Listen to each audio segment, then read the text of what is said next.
Magandang araw, ngayon naman pag-uusapan natin ang General Labor Standards.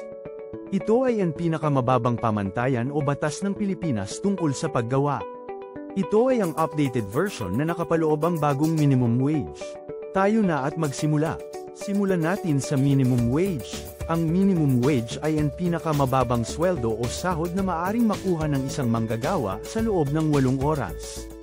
Ang minimum wage ay nagmula sa Republic Act No. 6727 o mas kilala bilang Wage Rationalization Act. Simula noong July 18, 2025, ang minimum rate sa National Capital Region ay 695 sa non-agriculture at 658 naman sa agriculture, service at retail na establishments na mayroong 15 employees pababa at manufacturing establishments na mayroong 10 employees pababa.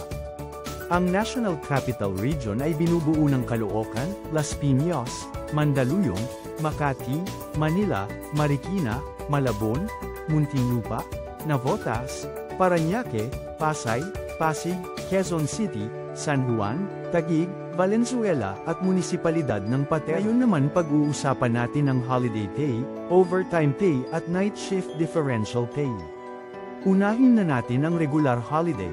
Ito ay ang pagbabayad ng additional na 100% sa employee kapag siya ay pumasok sa araw ng regular holiday, at pagbabayad ng 100% sa employee sa araw ng holiday provided, na siya ay pumasok sa last working day ng kumpanya o naka-leave with pay sa last working day ng kumpanya. Pag-usapan naman natin ang premium pay. Ito ay yung karagdagang compensation sa trabahong nagawa sa loob ng 8 oras tuwing rest day o mga special non-working holiday. Tandaan na ang mga araw na ito ay no work, no pay. Ang mga worker na pumasok sa mga araw na ito ay may karagdagang 30% sa kanilang arawang sahod. Ngayon, pag-usapan naman natin ang overtime at night shift differential. Ang overtime ay ang karagdagang compensation sa trabahong humigit sa 8 oras. Ang trabahong humigit sa 8 oras ng isang manggagawa ay may additional 25% sa kanyang hourly rate, at sa rest day naman, regular holiday at special non-working holiday naman, ay 30% ng hourly rate ng isang employee. Sa night shift differential naman ay karagdagang 10% sa kanyang hourly rate kapag ang employee ay nagtrabaho sa mga oras ng alas 10 ng gabi hanggang alas. Ang service incentive leave naman ay binibigay sa mga manggagawa na nakapagtrabaho na ng at least 1 taon sa kumpanya. Entitled na sila sa 5 service incentive leave sa 1 taon.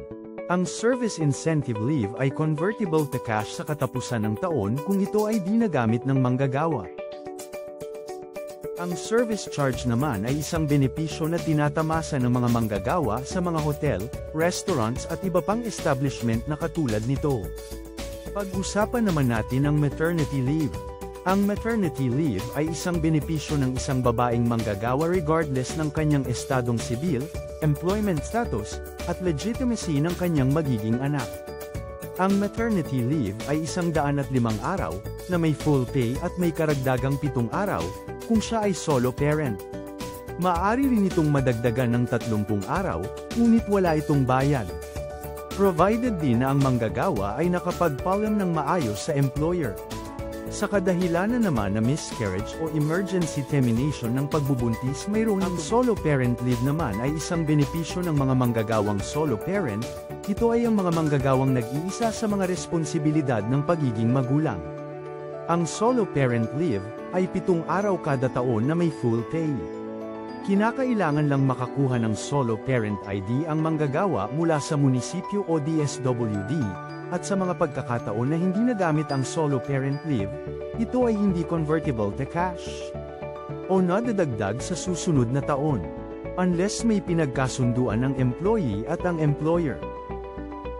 Ang susunod na benepisyo na pag-uusapan natin ay ang pinakamadalang na leave na gamitin ng ating mga manggagawang babae. Ito ang leave for victims of violence against women and their children, o mas kilala na VAWC leave. Ang leave na ito ay nagbibigay benepisyo ng 10 araw na paid leave sa mga mag-file neto. Ito ay ginagamit ng mga kababaihang manggagawa upang tugunan ang kanilang pangangailangang medical at legal na nagmula sa domestic violence. Itong leave na ito ay kinakailangang may naka-file na kaso o reklamo sa otoridad bago magamit. Sa mga pagkakataon na di nagamit ang leave na ito, hindi ito convertible to cash o madadagdag sa susunod na taon. Ang special leave for women naman ay isang benepisyo na leave para sa mga kababaihang nag-operahan sa kadahilan ng gynecological disorder, at kasama ang breast. And leave na ito ay magagamit ng isang empleyadong babae regardless ng edad o estadong sibil niya. Ito ay 2 buwan na paid leave, ngunit ito ay depende pa rin sa kanyang competent physician. Ang doktor ang magsasabi kung hanggang kailan ang makukuhang leave ng manggagawa. Pag-usapan naman natin ang pinakahinihintay ng ating mga manggagawa pagdating ng katapusan ng taon, ito ay ang 13th month pay. Ang 13th month pay ay required na ibigay ng mga employer sa kanilang mga rank and file employees, regardless ng kanilang status. Ang 13th month pay ay dapat maibigay bago mag-December 24 ng taon. Nakikita natin ngayon ang formula na ginagamit sa pag-compute ng 13th month pay. Laging tatandaan na ang kabuoang kita ng manggagawa, excluded ang mga overtime pay etc. divided by 12. Ganyan tuusin ang 13th month pay. Ngayon pag-usapan naman natin ang separation pay. Laging tatandaan na may dalawang uri ng dahilan ng separation. Ito ay ang just causes at ang authorized causes, at ang manggagawang voluntarily nag-resign ay walang separation pay. Ang pag-uusapan natin ngayon ay ang authorized causes. May dalawang category and separation pay. Ito ay ang mga babayaran ng half-month pay per year of service. Nakikita natin ngayon ang mga dahilan ng separation pay na babayaran ng half-month per year of service. Ngayon naman ay nakikita nating ang mga dahilan ng separation na babayaran ng 1 month per year of service. Susunod naman na benepisyo ay ang retirement pay. Ito ay isang benepisyo na binibigay sa ating mga manggagawa na may edad 60 hanggang 65. Tandaan na ang edad na 60 hanggang 64 ay ang optional retirement at ang edad na 65 ay ang mandatory retirement. Ang standard formula na ginagamit natin sa retirement pay ay 22.5 multiplied by current daily rate multiplied by years in service. Tatandaan din natin na ang manggagawa ay kinakailangan na nakapagsilbi na ng 5 taong sa kumpanya para mag-qualify. Kapaloob din sa GLS ang social legislation benefits katulad ng SSS, PhilHealth at PAIBIG, na mandatory sa lahat ng empleyado na magkaroon nito. Ang Social Security Program ay nagbibigay ng isang pakete ng mga benepisyo sa pagkakataon ng kamatayan, kapansanan, pagkakasakit, pagiging ina, at katandaan ng empleyado. Pangalawa, ang PhilHealth ay isang health insurance program para sa maaaring mangangailangan ng pinansyal na tulong kapag sila ay naospital.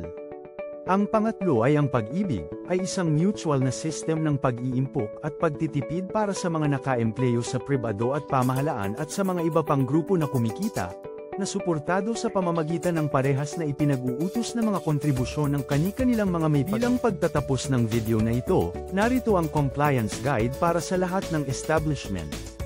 Mangyaring bigyan pansin ang lahat ng nakasulat upang mas maging compliant ang ating establishment sa General Labor Standards. Maraming salamat sa pakikinig sa ating General Labor Standards video. Sa mga katanungan o clarifications, maaaring makipag-ugnayan sa mga contacts na nasa screen. Muli maraming salamat mula sa Dole Comanava.